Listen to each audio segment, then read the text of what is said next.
What's up, Misfits? This week we're going to make a scrub for Valentine's Day. Pinterest is a very dark and dangerous hole, and on there I found a recipe for a strawberry sugar scrub.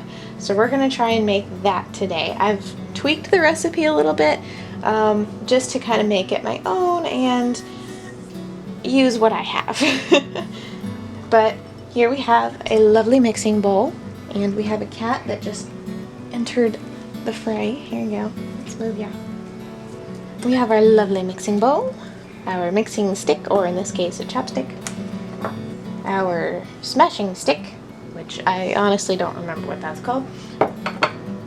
We have grapeseed oil. Now the recipe called for coconut oil, but since we don't have a whole lot of that, I researched what else you could use, and any carrier oil will do.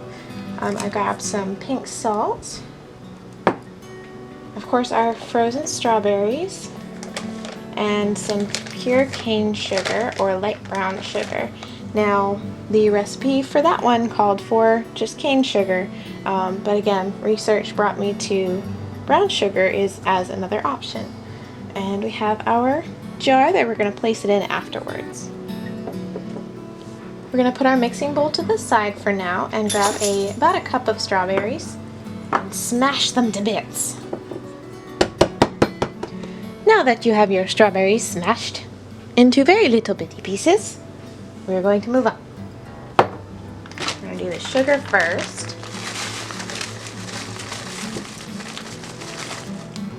I'm guesstimating it, but put about not much in there. It looks like, what, about half a cup? Not half a cup of sugar. Yeah. And you don't want it to overwhelm the sugar, so kind of just stir it in as you add it in.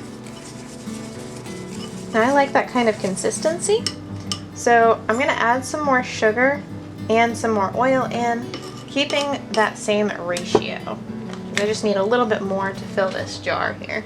I'm going to add in some of this pink salt here, and this has a grinder attached, which I think is really cool.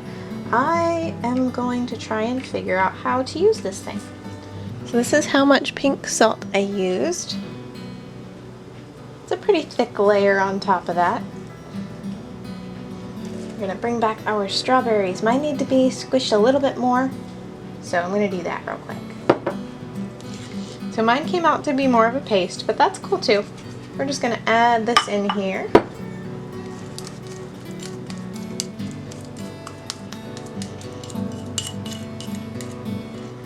As long as you don't have massive chunks, you're okay. And stir it all together. How's it coming? My arms are hurting. Smart this time. Yes. You placed stuff down on the counter. I'm so proud of you. Thank you. I decided to not make a massive mess, although I did still make a little bit of a mess. Oh well. So I have used quite a bit of pink salt in here, just to add a lot of texture and hopefully get a little bit of a more vibrant color in there. Mess up. No, I did not exactly mess up. You said exactly that. Well, no, it's not the color that I would have hoped, but there is a good reason for that. It's because of the ingredients that I used. Because if I had used coconut oil and regular cane sugar instead of grapeseed oil and brown sugar, then it would have come out a lighter color. Alright, after all of that, we're going to pour it into this lovely jar here. And then you decorate it so it looks all nice and pretty. And there you go. You got a nice little Valentine's Day gift. Well, thanks for watching, guys. We'll see you next week. Happy Valentine's Day. Be welcomed and get creative. Bye.